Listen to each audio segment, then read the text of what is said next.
Professor Friedman, I wonder if I might begin the program by saying that you're a kind and a gentle man, yet you're identified by many with those who seem, to those who make that identification, to want us not to do kind and gentle things, perhaps not provide for the poor, perhaps not provide for the aged.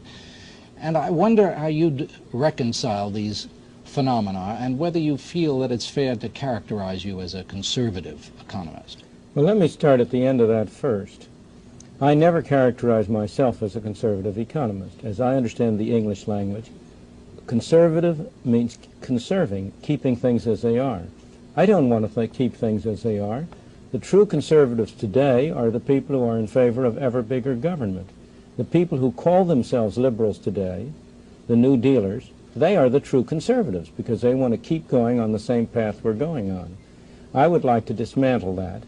I call myself a liberal in the true sense of liberal, in the sense in which it means of and pertaining to freedom. Now that brings me to your second point. One of the great mistakes is to judge policies and programs by their intentions rather than their results. We all know a famous road that is paved with good intentions. The people who go around talking about their soft heart, I admire them for the softness of their heart. But unfortunately, it very often extends to their head as well.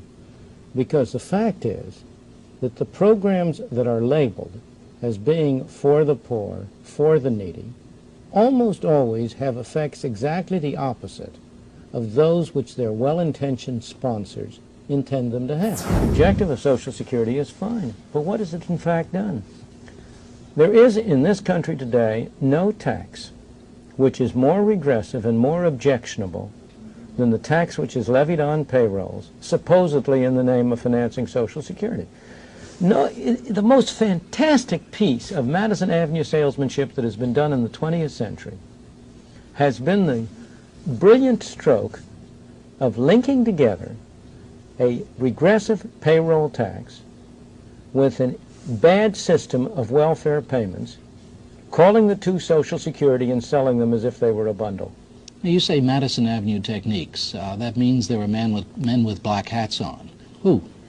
The do-good reformers who have sold these programs to the American people by telling them things that they knew were not true. That they knew were not? That they knew were not true. One of the things that always shocks me is how people whom I would trust, maybe not with my wife, but certainly with my pocketbook, in their private capacity, whom I would never question the integrity of, will in their public capacity, because they believe that it's in the best interest of other people, lie to the American people. Let me give you a simple example with Social Security, if I may.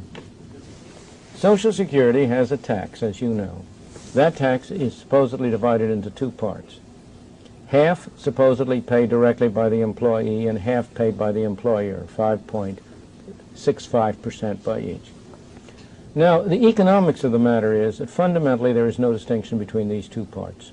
The part for which the employer writes the check is also paid by the employee.